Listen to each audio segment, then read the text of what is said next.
السلام عليكم ورحمة الله وبركاته. واني wada salaamay dhamaantiina meel walba aad wada joogtaan. Maanta waxaan soo bandhigaa adiga waxaan ku soo bandhigaa warbixin ku saabsan Jamhuuriyadda Barakeysan ee Somaliland. Adigana waxaan ku soo bandhigaa warbixin ku saabsan waqooyiga Soomaaliya. Adiga waxay ku tahay Jamhuuriyad Barakeysan oo Somaliland la yiraahdo. Adigana waxay ku tahay waqooyiga Soomaaliya. Marka labadiina waxaan idin sheegayaa videogan ma ahan video oo commentigiisa hoose isku afligaadeeyo mana ugu talgalin dadka idaawanaya in aan isku diro. Waa video ka sheekeynaya taariikhda say u dhacday. Shanta Soomaaliyeed waxaan u rajeynaa Soomaali hadeertan shan way ka badan yihiin be. Okay. Soomaalidan waxaan u rajeynaa in ay iswalaalsadaan. Walaaltinimadana waxaa ka horeyso in aan cuqdada la iska saaro. Hadda ka hor abwaan la yiraahdo Gaariye wuxuu dhahay garlow awr kala guurtay la arkay mar kaleeto in ay ood ku kulmaaneen. Haddii uur kala guuro soo amur culus ma ahan. garlow awr kala guurtay la arkay mar kaleeto in ay ood ku kulmaaneen. Haddii uur kala guuro soo amur culus ma ahan. daawasho wacan.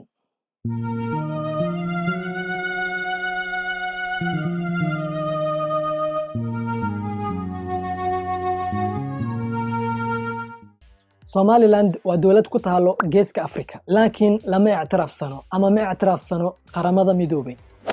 meesha ugu horeyso oo lagu taagay calanka Soomaaliya waxay ahayd Hargeysa 26 Juun 1960 markay Ingiriiska ka qaateen xorriyadda. British Somaliland markay xorriyadda qaateen wadamo badan oo Afrika ka tirsan oo gumaysi ku jireen farxaday u ahayd. Way ku farxeen in oo British Somaliland xorriyadda qaateen. Waayo niyadooda waxay ku jirtay maadaama dadkaas xorriyadda qaateen inaguna waa qaadanayna. inaguna inta keent Somaliland ka sheekaysi bismiya lahajada ma qaadat.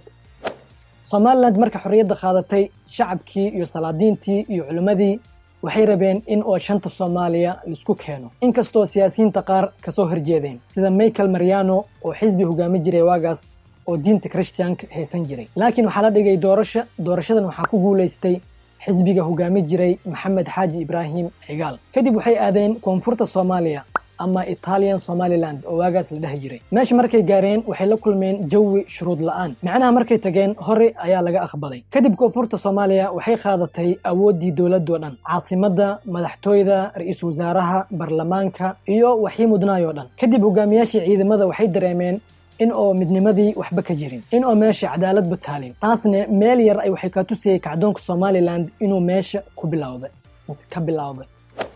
dadkii midnimada rabay markay cadaalad ay waayeen oo isbedeleen. isla waqtigaasna hogaamiyaasha ciidanka ka tirsan Somaliland waxay isku dayeen afgembigii fashilmay. afgembigaas oo fashilmayna waxaa waday nin la yiraahdo Xasan Kayd.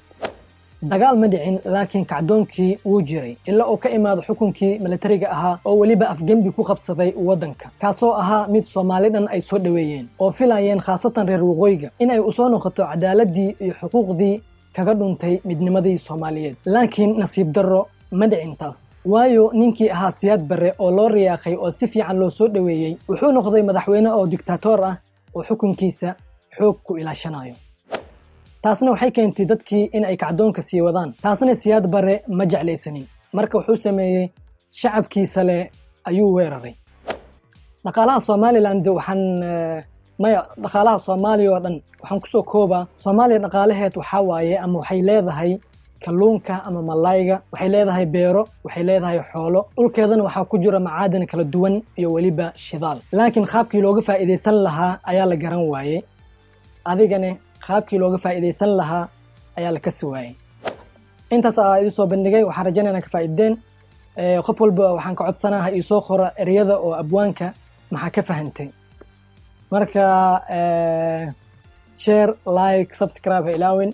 السلام عليكم ورحمة الله وبركاته.